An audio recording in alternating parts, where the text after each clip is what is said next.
Welcome to Random Talks. Today's episode is dedicated to one of the most iconic drinks of the 21st century, matcha. A drink with more than 1,000 years of history that suddenly became a worldwide phenomenon. How did it happen? When did matcha turn from a ceremonial drink into the biggest cafe trend of the decade? And why are so many people obsessed with matcha lattes today? Well, let's get into it. First, matcha is not just green tea. It's a powdered tea made from leaves that grow in the shade for 3 to 4 weeks before harvest. And this process boosts chlorophyll, giving matcha its signature bright green color. Unlike regular tea, where the leaves are removed, matcha is consumed whole, which is why it's richer in nutrients and caffeine. Exactly. And its history goes way back. The earliest form of powdered tea appeared in China during the Tang Dynasty, around the 8th century. Back then, tea was steamed, pressed, and ground into powder, an early version of what would later become matcha. Then, in 1191, the Buddhist monk Asai traveled from China to Japan, bringing powdered tea and Zen tea practices. And Japanese monks quickly adopted matcha for meditation because it increased alertness while maintaining calmness. A perfect combination of caffeine and L-theanine. Later, in the 16th century, tea master Sen-no Rikyu formalized the Japanese tea ceremony, turning matcha into a cultural ritual based on simplicity, respect, and mindfulness. So for centuries, matcha remained an elite drink tied to tradition, art, and Zen culture. Until the late 1990s, matcha was mostly unknown outside Japan.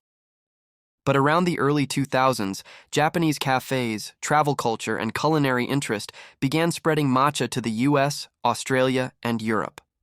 And that's when the modern matcha latte appeared in cafes around 2010-2012, mostly in Los Angeles, New York, and Seoul. It became especially popular among wellness enthusiasts, yoga communities, and people looking for a coffee alternative. Between 2015 and 2018, matcha officially became a global trend, and it's easy to see why. First, Instagram discovered that bright green color. Then cafes added matcha to their signature menus, influencers promoted its health benefits, and Starbucks introduced its matcha latte internationally. Then celebrities started calling it their morning ritual, and it just exploded. And the data backs it up. By 2017, searches for matcha latte on Google had grown over 300% compared to 2013. From 2018 to 2020, matcha transformed into a symbol of healthy living. It represented calm, morning energy, a clean. During this time, it became a regular drink, not just an occasional treat. People started drinking it every single morning. The pandemic years just amplified that. Home cafes, DIY recipes, and TikTok matcha videos skyrocketed. By 2021-2022, matcha became a global obsession. People replaced coffee with matcha, cafes launched matcha-only menus, and new brands produced specialty ceremonial-grade powder.